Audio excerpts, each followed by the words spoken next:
जब हम यहां पे आज बाबा साहब की पावन जयंती कार्यक्रम में जुड़े हुए हैं, याद रखना इतिहास की घटनाएं अपने आप में एक सबक भी होती है। और जो चर्चा यहां पे ब्रजलाल जी ने की थी,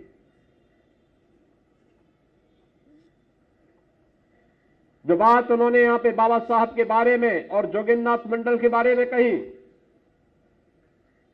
बाबा साहब भीमराव अंबेडकर अपनी महानता के कारण, राष्ट्रभक्ति के नाते आज से अंत तक मैं भारतीय हूं इस संकल्प का उद्घोष करने वाले बाबा साहब भीमराव अंबेडकर हैं, जिन्होंने अपमान सहा लेकिन भारत को कभी अपमानित नहीं होने दिया। उन्होंने सामाजिक रूप से अपमान सहा होगा, लेकिन भारत को कभी अपमानित नहीं होने दिया। ये उनकी महानता थी, जिसके कारण स्वतंत्र भारत उनके प्रति कृतज्ञता ज्ञापित करता है। और ज्ञापित करने के कारण ही आज बाबा साहब भीमराव अंबेडकर की जयंती पूरे देश के अंदर मनाई जा रही है, भव्यता के साथ, सम्मानजनक ढंग के साथ। आपने देखा होगा कल बाबा साहब भीमराव अंबेडकर की जहां जहां प्रतिमाएं लगी हैं, जहां जहां पार्क हैं, जनप्रतिनिधिगण, सांसद, विधायक, जिलाधिकारी, पुलिस अधीक्षक, सीनियर अधिकारीगण उन पार्कों की सफाई में लगे हुए थे, मूर्तियों की सफाई में लगे हुए थे। और आज पुष्पांजलि कार्यक्रम के साथ पूरा प्रदेश जुड़ा हुआ है, पूरा देश जुड़ा हुआ है। यह है कृतज्ञता ज्ञापित करने का सबक, यह है कृतज्ञता ज्ञापित करने का परिणाम। देश के अंदर बाबा साहब की पूजा हो रही है, लेकिन मैं कहता हूं इनमें से एक भी व्यक्ति नहीं बता सकता कि जोगिंद्रनाथ मंडल कब पैदा हुए और कब उनकी मृत्यु हुई और कहां हुई। मुझे लगता है ब्रजलाल जी जैसे कुछ पढ़े लिखे लोगों को छोड़ दें तो स्वाभाविक रूप से कोई नहीं, क्योंकि वो तो इतिहास के सबक के बारे में उन्होंने लिखा भी, इसके बारे में। इतिहास की गलतियां हमें माफ नहीं करती है।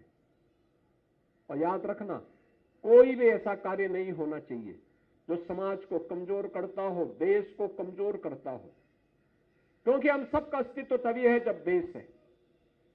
देश को कमजोर करने वाली ताकतें काम कर रही हैं।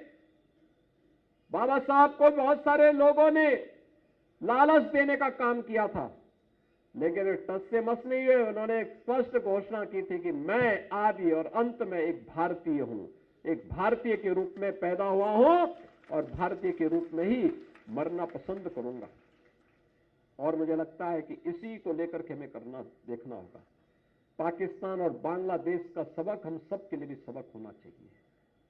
मोदी जी ने उन्हें, उन दलितों को, उन वंचितों को सम्मान दिलाया। बाबा साहब के पंचतीर्थ हो या जो पाकिस्तान, बांग्लादेश, अफगानिस्तान में पीड़ित और प्रताड़ित मानवता थी, उन्हें भारत के अंदर शरण देकर के भारत की नागरिकता प्रदान करने का काम भी किया।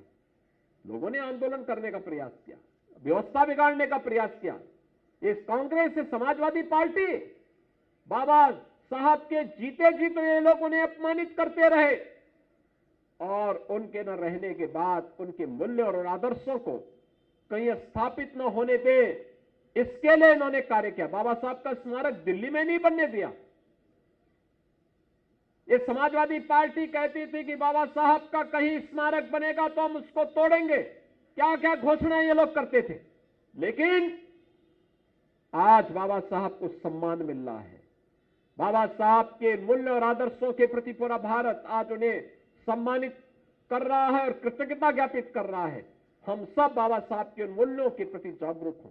जो उन्होंने कहा था शिक्षित बनो, शिक्षा के प्रति जो उनका आग्रह था, शिक्षित रहेंगे तो हम लोग भटक नहीं पाएंगे। आज सरकार सुविधा दे रही, हमें उसका लाभ लेना चाहिए, अपने बच्चों को पढ़ाना चाहिए। बाबा साहब के समय में तो उसका भी अभाव था।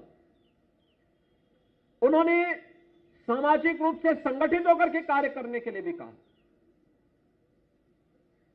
हर एक वंचित और दलित को मदद करने के लिए कहा। आर्थिक रूप से समुन्नत बनने के लिए भी उन्होंने कहा।